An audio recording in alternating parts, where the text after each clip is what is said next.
Hi, my name is Alan from Alan Property. Today, I'm going to share with you how I help a client to identify an undervalued resale property with a real case study. So if you are curious to know more, stay tuned to this video.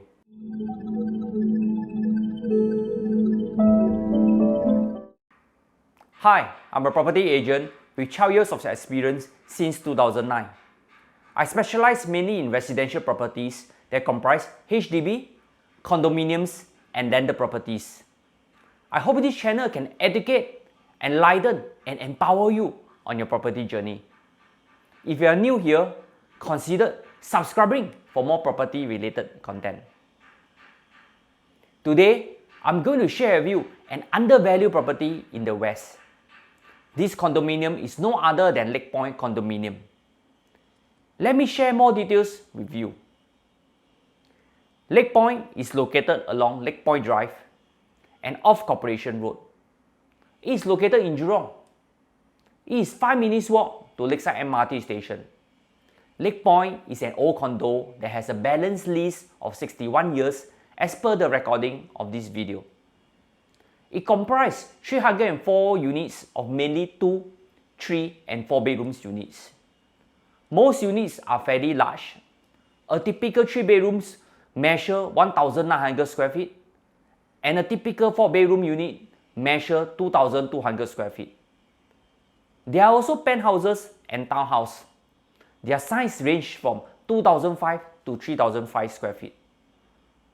By the way, if you are traveling from Jurong Industrial Estate towards Jurong Point along Corporation Road, I assume you will have overlooked this condominium because of its unsightly facade. For the purpose of this analysis, we are going to study if Lakepoint indeed is an undervalued property worth investing. By the way, please watch until the end of this video because I will reveal to you another reason why Lakepoint is being shortlisted. This is the location map of Lakepoint. Lakepoint is located off Corporation Road. It's next to condominiums such as Lake Homes, Caspian, and Lakefront Residence. Lakepoint is located next to Jurong River, which leads to Jurong Lake. There is a side gate that leads to Lakeside MRT station via a 5 minutes walk. Next, I'm going to zoom in to study some resale condominiums around the vicinity. Since Lakepoint is pretty old at 38 years old, I need to compare Lakepoint with similar condominium of similar age. Here, I've identified Lakeside Tower, Lakeside Apartment, and Parkview Mansion along the Jurong Lake area for comparison. The first condo I'm going to compare is none other than Lakeside Tower. Lakeside Tower comprises of 2 tower blocks overlooking the beautiful Jurong Lake. However, it has a remaining lease of 53 years. It has an average price of 587 per square feet. It looks cheap and is worth exploring further if you are keen.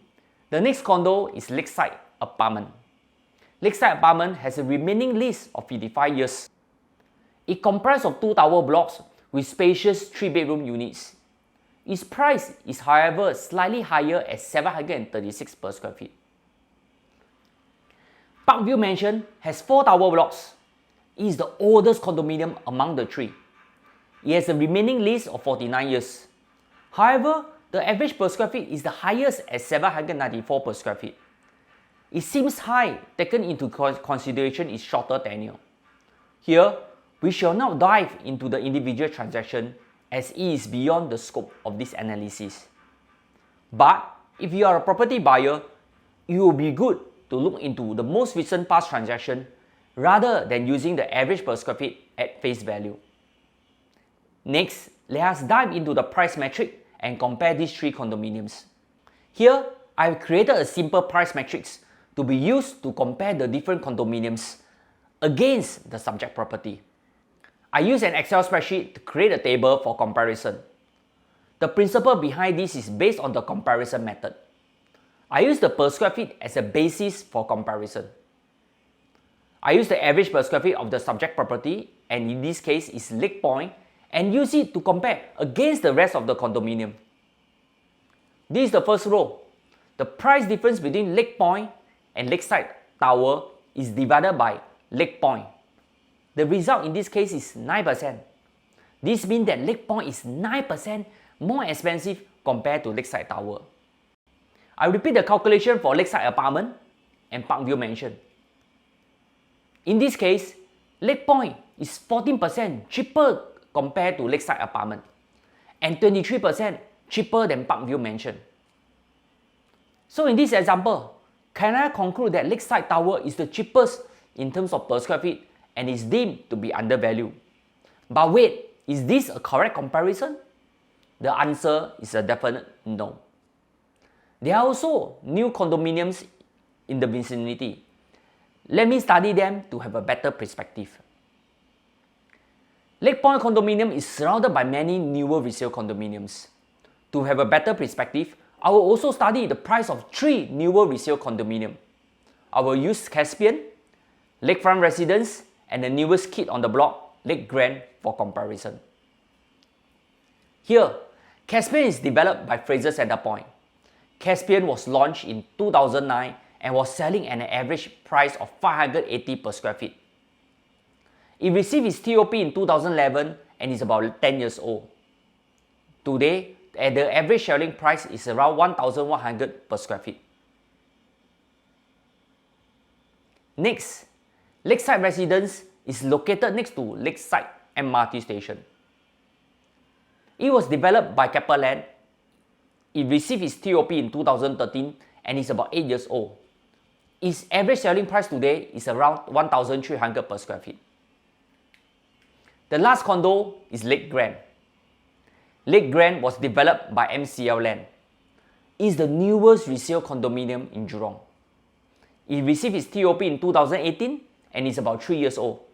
Its current resale price is 1,500 per square feet. In this price metric, I compare the price difference between Lakepoint condo with the following condominiums. Caspian average price is 1,100 per square feet. In this case, Lakepoint condominium is 71% cheaper compared that to Caspian. Lakefront Residence price is around 1,300 per square feet, and this means that Lakepoint is easily twice as cheap. Lastly, Lake Grande price is 1,500 per square feet. This means that Lakepoint is 135% cheaper in terms of pricing. Lastly, I will also compare Lakepoint prices against new launch condominium in the surrounding area. New launch condominium are usually transacted at a higher price and therefore at a higher per square feet. In such instance, the new launch condominium will usually set a new benchmark price for that particular area. This is what I call the new launch spillover effect that pushes up the price of resale condominium nearby. For this study, there are no new launch condominium in the Jurong vicinity. So I will use 3 99 years leasehold condominium found in the west for comparison. They are mainly Wisteria Grande in the West Coast area, Park Clementes in Clementi, and Midwood in the Hillview area. Let us study them in greater detail. Wisteria Grande is located in West Coast area.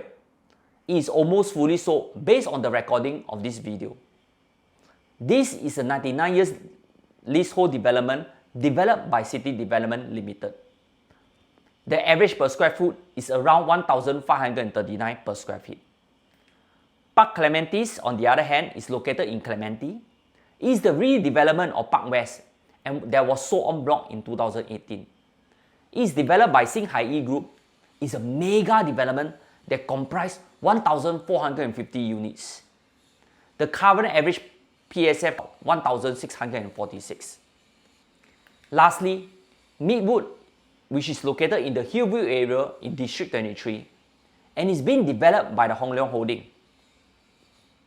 It's next to Hillview MRT station and has an average per square feet of 1,643 per square feet. In this price metric, I tabulate the numbers into an Excel spreadsheet. In this case, Lakepoint condominium is 138% cheaper compared to Wisteria Grande. Both Park Clementes and Midwood prices is 154% more than Lakepoint. So what does this mean? Let me go to the last slide. In this slide, I have compared the various types of condominiums used in this study for the ease of reference. I averaged out the difference for the various types of condominium to have a more meaningful comparison. Here, I can summarize that Lakepoint is 9% cheaper compared that to the old resale condominium in the vicinity. On the other hand, Lakepoint is 102% cheaper compared to the newer resale condominiums. In other words, Lakepoint prices is half that of a newer resale condominium. Lastly, Lakepoint prices is 148% cheaper compared to the new launch condominium around the west area. In layman terms, Lakepoint is basically 2.5 times cheaper. Here, I asked myself this question when I was advising my client to buy Lakepoint last year. How low can Lakepoint prices go when newer resale condominium is twice as much and new launch suburb condominium prices hitting the 1,600 per square feet mark? In my personal opinion, there is low downside risk and potential upside return. Lakepoint is definitely undervalued and is deemed a safe investment at such entry prices. Here, I'm going to share with you another incentive in buying Lakepoint. Lakepoint has an en bloc potential behind it. It has the condition to be sold via an en bloc sale. In my next video, I will discuss what is en bloc and how to identify one. Here, if you have any comments to my analysis, feel free to comment below. If you enjoy this sharing, please help me to click on the like button and subscribe to this channel. This is my first video on YouTube. Thank you for watching and catch up again.